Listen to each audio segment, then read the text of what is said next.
वितरित होणारा धान्यसाठा महाराष्ट्र वखार महामंडळाला पुरवठा करण्यात येतो।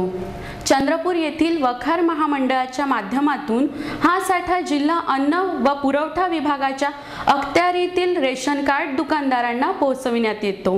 येथून हा साठा रेशन कार्ड धारकांना प्रत्येक महिन्याला वितरित केला जातो। महिन्याला चंद्रपूर जिल्ह्याला गहू व तांदूळ अशी सुमारे 14,000 मेट्रिक टनाची आवश्यकता असते। हा धान्य साठा FCI कडून महाराष्ट्र वखार महामंडळाला वॅगनद्वारा पोहोचता होतो। जिल्ह्याला आवश्यक असलेल्या धान्य साठ्याची एक वॅगन गुरुवारी चंद्रपुरात उतरली होती। या धान्याची उचल करून ती महाराष्ट्र वखार महामंडळाच्या पडोली येथील गोडाऊन मध्ये ठेवल्यानंतर शुक्रवारी एक वॅगन धान्य साठा चंद्रपुरात पोहोचला। मध्यवर्ती रेल्वे स्थानकाच्या मालधक्क्यावर ही वॅगन उभी झाल्यानंतर ती नियमानुसार 9 तासात खाली करणे आवश्यक असते।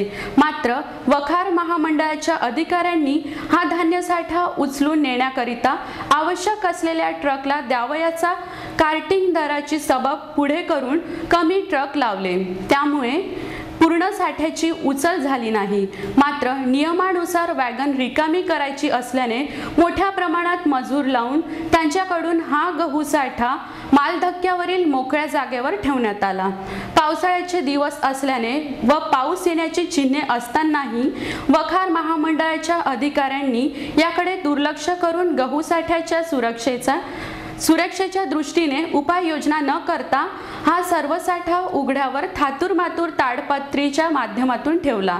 दरम्यान शनिवारी सकाळपासून पावसाची सुरुवात झाली, त्यामुळे उघड्यावर असलेल्या हजारो टन गहू ओला झाला।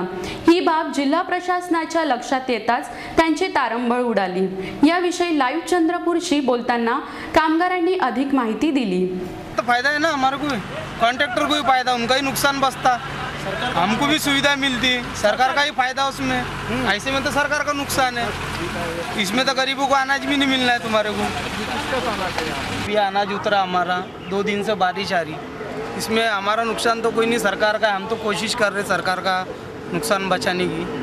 देखिए माल कितना गीला हो गया, गाड़ी को कहाँ से घुमा के लाना पड़ता है। 2-3 गड्ढे बीच में पानी भरा हुआ है, गाड़ी के टायर पूरे डूब जाते हैं, गाड़ियाँ फंस जाती है, बहुत प्रॉब्लम है। इधर शेड रहने चाहिए, शेड भी नहीं है यहाँ पे, और पानी से पूरी तकलीफ हो रही है। अभी गाड़ियाँ लोड करने को भी बहुत तकलीफ हो रही है।